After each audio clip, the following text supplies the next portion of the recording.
நற்பவி நலம் பெறுவோம் வளம் பெறுவோம். இந்த காணொலியை பார்த்து கொண்டிருக்கும் அன்பு நெஞ்சங்களுக்கும் சப்ஸ்கிரைப் செய்த சொந்தங்களுக்கும் சேர்வராகினி அறக்கட்டளையின் சார்பாக பொன் பரமேஸ்வர சுவாமிகளின் ஆசீர்வாதங்கள், நன்றிகள். சாய்ராம்.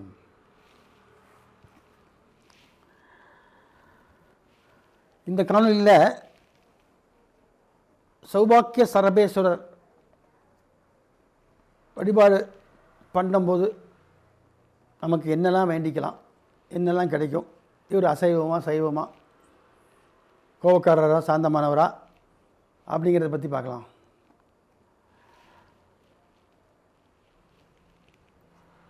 சாலுவேசாய வித்மஹே பக்ஷிராஜாய தீமஹி தன்னோ ஸ்ரீ சௌபாக்கிய சரபேஸ்வர பிரஜோதயாத் அப்படிங்கிறது நமது சரபேஸ்வருடைய காயத்ரி மந்திரம். இன்னும் சுருக்கி சொல்லப்போனால் சாலுவேசாய வித்மஹே பக்ஷிராஜாய தீமஹி தன்னோ சரப பிரஜோதயாத், அவ்வளோதான், முடிஞ்சு போச்சு. ஒரே ஒரு லைன் தான். இதுக்குள்ளே பார்த்திங்கன்னா பஞ்சபூதங்களும் அடக்கம். நிலம், நீர், நெருப்பு, காற்று, ஆகாசம் எல்லாமே அடக்கம். சரிங்க, அதில் அடங்கினா எங்களுக்கு என்ன பண்ணுறதுன்னு நீங்கள் கேட்குறீங்க, காது கேட்குது. நீங்களே பஞ்சபூதம் தானேப்பா, அதை நீங்கள் மறந்துட்டீங்களே. அண்டத்தில் உள்ளதான் பிண்டத்துக்குள்ளே இருக்குது. அண்டம்னா என்ன? அண்ட சராசரம் என்ன இருக்குது? இந்த 5 எலிமெண்ட்ஸ், நிலம், நீர், நெருப்பு, காற்று, ஆகாசம், 5மே இருக்குது. அந்த 5 உடம்புக்குள்ளே இருக்குது இல்லையா? எப்படின்னு கேட்குறீங்களா? அதுக்கு விளக்கம் கொடுக்குறேன், சிம்பிளாக சொல்லிடுறேன். சுவாசம் பண்ணுற காற்று இருக்குது, தாகம் எடுத்தால் குடிக்க தண்ணி உள்ளுக்குள்ளே உடம்புல பூரா தண்ணி ஓடிட்டுருக்கு, ரத்தம் ஓடிட்டுருக்கு. அப்புறம் அது இல்லாமல் அப்புறம் என்ன, சூடு, பாடி ஹீட் ஓவராக இருக்குது அது. அப்புறம் நிலம்ங்கிறது என்ன? நம்ம உடம்புல இருக்கக்கூடிய இந்த தோல், அப்புறம் என்ன, எலும்பு. அப்போ நிலம், நீர், நெருப்பு, காற்று. ஆகாசங்கிறது என்ன? மனித உடம்புல எல்லாமே நான் சொல்லிட்டேன். ஆகாசம் எங்கே இருக்குது? ஒன்றும் புரியாது. அதுதான் இது. இதுக்கு பேர் துரியாதீதம் சொல்லுவாங்க. துரியாது ஈதம், துரியாதீதம், துரியம். எல்லாருமே, எல்லா மகான்களுமே இது வரைக்கும் கொண்டு வந்துட்டாங்க விஷயத்தை தியானத்தில். இதுக்கு மேலே ஒன்று இருக்குது பார்த்தீங்களா? திரும்ப திரும்ப சொல்லுவேன், அதுக்கு உள்ளே ஒன்று இருக்குதுன்னு சொல்லுவேன். அந்த சகசிராரா என்று சொல்லக்கூடிய இந்த சக்கரம்தான் என்னது? இறைவன், வானம், வானிலை, நிலம், நீர், நெருப்பு, காற்று, ஆகாசம். இது ஆகாசம். ஆகாசத்தை பார்க்க முடியுமா? முடியாது. பார்க்கலாங்களே, நீளமாக இருக்கே. தவறு. முதல்ல ஆகாசம் நீளமாகவே இருக்காது, கரேர்னு தான் இருக்கும். இரவு நேரத்தில் பார்க்குறது தான் உண்மையான ஆகாசம். ஏன் பகல் நட்சத்திரம் தெரிய மாட்டேங்குது? சூரிய வெளிச்சத்துடைய கதிர்வீச்சு மேலே ஃபோக்கஸ் ஆகும் பொழுது சூரியனிலேருந்து வரக்கூடிய அந்த நீல நிற கதிர்கள் அதிகமாக தெரியுது. அப்போ மனுஷனுக்கு மேலே, நம்ம கண்ணுக்கு, ஊனக்கண்ணுக்கு மேலே பார்த்தா நீளமாக தெரியுது. குறுக்க போகிறது மேகம், அதெல்லாம் விட்டுருங்க. அது வெள்ளையும் இருக்கும், கருப்பு, அதெல்லாம் விட்டுருங்க. வெள்ளை கருப்பெல்லாம் விட்டு மேலே நமக்கு தெரியுது என்ன? ஒரு போடுற மாதிரி ஸ்கை ப்ளூன்னு சொல்கிறோம், ஆனந்தா ப்ளூன்னு சொல்லுவோம். ஆனந்தமாக இருக்கும் அதை பார்த்தா. அதையும் தாண்டி மேலே போகணும். அதுதான் உண்மையான ஆகாசம்னா என்ன? ஒன்றும் இல்லைன்னு அர்த்தம், சூன்யம்னு அர்த்தம். அதுதான் சூன்யம் தான். அந்த இதுக்குள்ளே தான் சைபர், ஜீரோக்குள்ளே தான் சகலமும் அடக்கம். அதை பார்ப்பதற்கு என்ன வேணும்? கொடுப்பினை வேணும். எல்லாருக்கும் மண்டை கசாயத்தை பார்க்க முடியாது. மண்டைக்குள்ளே இருக்கக்கூடிய மூளை இருக்குல்ல, மூளைக்கும் மேலே ஒன்று இருக்குது, அதுதான் உச்சாந்தலை. அதான் உச்சின்னு சொல்லுவாங்களே, ஓட்டை இருந்திருக்கு ஒன்று. குழந்தையாக இருக்கும்போது பார்த்துருப்பீங்க, உச்சாந்தலை ஒரு ஓட்டை இருக்குல்ல, அது வழியாக தான் எல்லாம் வெளியே போகுது, உள்ளே வருது. இப்போவும் தான் சொல்கிறேன். இப்போ அது மறைஞ்சிருச்சு, மறைஞ்சாலும் ட்ரான்ஸ்ஃபர் ஆகி போகுது, ட்ரான்ஸ்ஃபர் ஆகி உள்ளே வருது, டிரான்ஸ்மிட். நம்ம டிரான்ஸ்மிட்டர் எதுன்னு கேட்டிங்கன்னா இதுதான். பஞ்சபூதத்தின் ஐக்கியம் இந்த இவ்வளோ தாங்க, இந்த கழுத்து வரைக்கும் தான். இது கீழே பூரா சாக்கடை. இதை பற்றி இன்னொரு காணொலியில் சொல்கிறேன். இப்போது அந்த சரபேஸ்வரர் பஞ்சபூதம் அடக்கம்னு சொன்னேன் இல்லையா? அவர்கிட்ட என்னெல்லாம் அவரால் செய்ய முடியும் அப்படின்னு நான் உணர்ந்ததை சொல்லுகிறேன். மனிதனுக்கு எத்தனையோ பிரச்சனை, எத்தனையோ இருக்கலாம். எப்படி ஒரு ஆஸ்பத்திரின்னு போனால் அதில் நிறைய டிபார்ட்மெண்ட்ஸ் இருக்கும். காய்ச்சலுக்கு ஒரு டிபார்ட்மெண்ட்டு, கைகால் வீக்கத்துக்கு ஒரு டிபார்ட்மெண்ட்டு, ரத்தம் செக் பண்ணுறதுக்கு ஒரு டிபார்ட்மெண்ட்டு, அது மாதிரி. அப்புறம் அந்த ஹார்ட்டுக்கு ஒவ்வொரு பார்ட்டுக்கும் அனாட்டமின்னு சொல்லலாம். எல்லாருக்கும் தனித்தனியாக வச்சுருக்குறாங்க. இதெல்லாம் பார்க்கும்போது ஜென்ரல் டாக்டர்ஸ்ன்னு சொல்லுவாங்க. ஜென்ரலாக எல்லாம் செக் பண்ணி நீ இந்த செக்ஷனுக்கு போ, அந்த செக்ஷனுக்கு போ அனுப்ப முடியும். அந்த செக்ஷனுக்கு போனவனே சரி பண்ணுறதுக்குன்னு ஒரு ஆள் வேணும். அதுதான் ஸ்பெஷலிஸ்ட்டும்பாங்க. ஸோ அந்த ஸ்பெஷலிஸ்ட் யார்? நம்ம தலைவர் தான். சரபேஸ்வரர் என்று சொல்லக்கூடிய பரமேஸ்வரன் தான், சிவன் தான். அவர் தான் ஸ்பெஷலிஸ்ட்டு. அவர் என்ன பண்ணுவார், வந்துட்டியா, சரி, உன் குறை நிவர்த்தி செய்யப்படும். ஒரே வார்த்தை தான். அது என்ன குறை சாமி, அது அனலைஸ் பண்ணிக்குவார், அவர் பண்ணிக்குவார், நீ ஏன் கவலைப்படுற? எப்பொருள் யார் யார் வாய் கேட்பினும் அப்பொருள் மெய்ப்பொருள் காண்பது அறிவுன்னு சொல்கிறாங்க இல்லையா? அது மாதிரி இறைவனுக்கு தெரியும் யார் வாயில் என்ன வருது, யார் தலை என்ன இருக்குதுன்னு அவனுக்கு தெரியும். அவன் எப்பப்போ கொடுக்கணும் எல்லாம் அவர் கணக்கு போட்டு வச்சுப்பார். அந்த கணக்கை நேர் பண்ணுறது தான் என்ன பண்ணுறாரு, இந்த மாதிரி கோயில் குளத்துக்கெலாம் அணைய வைக்கிறார். நான் இங்கே இருக்கேன், வாங்க, வந்து என்கிட்ட சொல்லிட்டு போங்க. உடனே நீங்கள் நினைக்கலாம், என்னங்க நாங்கள் வீட்டில் உட்காந்து சொன்னால் நடக்க மாட்டேங்குது, கோயிலில் வந்து சொன்னால் நடக்குது, ஏனுங்கன்னா அதான் தேனுங்க, தேனபிஷேகம் பண்ணுறோம்ல, இப்போ தேனுக்கு அவ்வளோ சக்தி இருக்குது. அப்போது அந்த அபிஷேகம் பண்ணக்கூடிய அந்த ஒரு மூர்த்தி, அதாவது அந்த சிலைக்கு என்ன கிடைக்குது, சக்தியின் அம்சம், காஸ்மிக் எனர்ஜி மேலே இருக்கக்கூடிய அந்த வானிலை சக்தி அதிகமாக அந்த இடத்துல வருது. அதை நம்ம ஈர்த்துக்க முடியுது. எப்போ அங்கே போய் நின்று நம்ம அந்த சாமியை பார்க்கும்போதும் சரி, அந்த வேள்வி ஹோமத்தில் கலந்துக்கும் போதும் சரி, நம்மளால் திரும்ப சொல்கிறேன், நம்மளும் இறைவனும் ஒன்று தான்.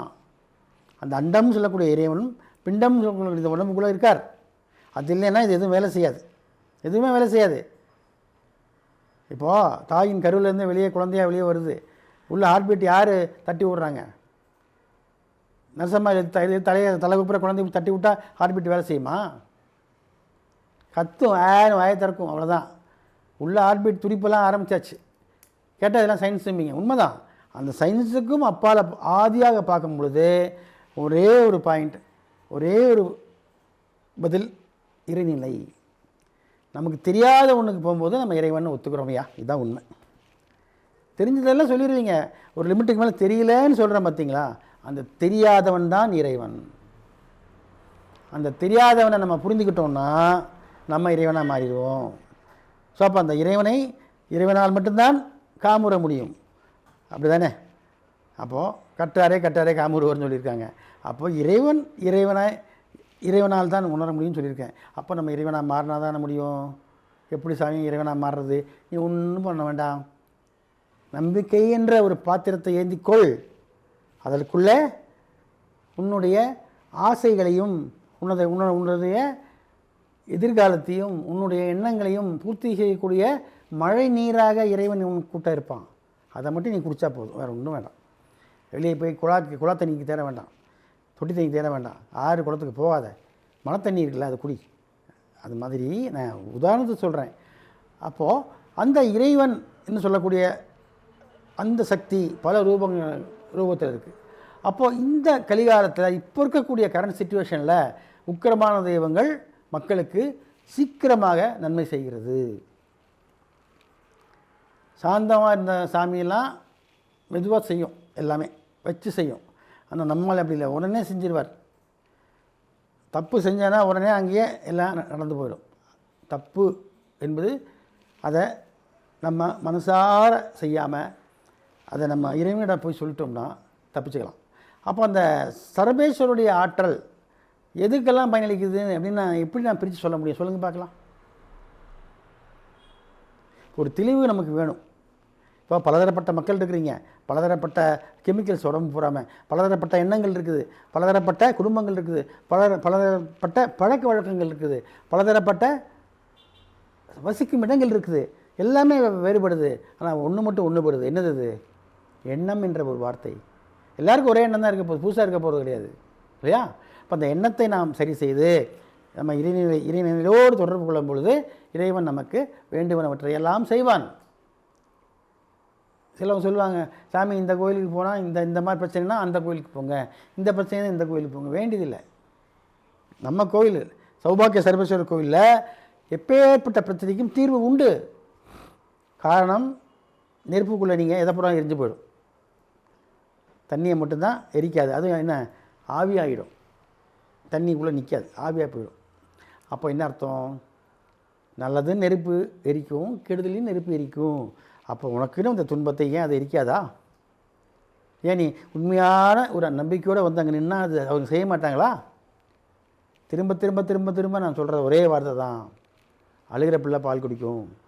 அங்கே வந்து நீ தொடர்ந்து மனமாற அவரிடம் உன்னுடைய சிந்தனையை செலுத்தி உனக்கு தேவையானவற்றை கேளு. இல்லை அப்பா உனக்கு தெரியும், நான் கேட்குறது இன்னொன்று அவசியம் இல்லை, என்ன நீ தான் என் அப்பா அம்மா, அப்போ உனக்கு தெரியுமா, தெரியும் தானே, அதை எனக்கு செய்ய உணர்ந்து பார்க்கணும். உணர்வுகளைத்தான் நான் மதிக்க வேண்டும், பாக்கி எதுக்கும் இங்கே மதிப்பு கிடையாது. எல்லாம் வேஷம்தான். நான் ஒரு வேஷம் போட்டிருக்கேன், நீ ஒரு வேஷம் போட்டிருக்கீங்க, அவ்வளோதான். நல்ல வேஷம் போட்டால் கை தட்டுவாங்க, இல்லை கல்லெடுத்து எரிஞ்சு விடுவாங்க. அப்போது வேஷம்தான் என்ன ஆகுது, நிழல் தானே நிஜமாக மாறுது. அது மாதிரி தான் உங்கள் எண்ணத்தை திரும்ப திரும்ப சொல்கிறேன். அந்த ஒரே ஒரு ஸ்பெசிஃபிக் பர்டிகுலர் ஒரு அதாவது சரியான ஒரு நுண்ணோக்கி மூலிமா பார்க்கும்போது ஒரு சின்ன ஒரு அணு அதை பிளந்தால் அது எவ்வளோ பெரிய ஒரு சக்தியாக மாறுகிறது அல்லவா. அதே போல் உன் எண்ணத்தையும் ஒரே ஒரு புள்ளியில் குவிச்சுருங்க. அங்கே வந்து சரபேஸ்வர் மேலேயோ இல்லை அந்த அக்னிலேயோ குவிங்க, அவங்க அப்படியே உங்களுக்கு ரிஃப்ளெக்ட் பண்ணி அதை செஞ்சு கொடுப்பாங்கய்யா. அதனால் நீங்கள் எப்பேற்பட்ட பிரச்சனை இருந்தாலும், எப்பேற்பட்ட உங்களுக்கு தொல்லை இருந்தாலும், எப்பேற்பட்ட துன்பங்கள் இருந்தாலும் நீங்கள் இங்கு வந்து அவர்களிடம் முறையிட்டால் அது சரி செய்து கொடுப்பார்கள். இது நடந்து கொண்டு தான் இருக்கிறது, எனக்கும் நடந்திருக்குது, இன்னமும் நடந்துக்கிட்டே தான் இருக்குது. ஆகவே திரும்ப திரும்ப சொல்கிறேன், முந்தியெல்லாம் சர்க்கஸ் வந்து ஒரு இடத்துக்கு வந்துச்சுன்னா மேலே வந்து நைட்டானா இந்த ஃபோக்கஸ் லைட் சுற்றும். அப்போ என்ன அர்த்தம், ஓ சர்க்கஸ் போட்டிருக்காங்கன்னு எல்லோரும் மறுநாள் காலையில் எப்படியும் ஒரு வாரத்துக்குள்ளே சர்க்கஸ் பார்க்க போவாங்க. அது மாதிரி நான் கடைபிடித்தேன். இப்போ உங்களுக்குலாம் சொல்கிறேன், வாங்க வாங்க எங்கள் கோவிலுக்கு வந்து உங்கள் பிரச்சனை தீர்த்துட்டு போங்கன்னு சொல்கிறோம். சரியா, அன்பாக கூப்பிட்றோம். என்ன விளம்பரம் வேறு, விளம்பரம் இருந்தால்தான் எல்லாமே சொல்ல முடியாது. ஆனால் அதுக்கு உண்மை இருந்தால் விளம்பரம் தன்னை போல் வரப்போகுது. என்னுடைய அந்த கொள்கை, அது ஸ்லோகன் ஆங்கிலத்தில் சொல்லலாம், word of mouth is my slogan. இப்போ நான் ஒருத்தருக்கு ஒன்று காமிக்கும் போது அவங்க அதை உணர்ந்து அவங்க மூலிமா 1000 பேர் இங்கே வருவாங்க. அப்படி தான் இன்றைக்கி வரைக்கும் நடந்துகிட்ருக்குது. சரிங்களா, ஆகவே கண்டிப்பாக நீங்கள் அனைவரும் வந்து நம்ம சௌபாக்கிய சரபேஸ்வரை வழிபாடு செய்து உங்களுக்கு வேண்டும்னவற்றையெல்லாம் பெற்றுக்கொள்ளுமாறு அன்போடு கேட்டுக்கொள்கிறேன். சிவாய நம சிவாய.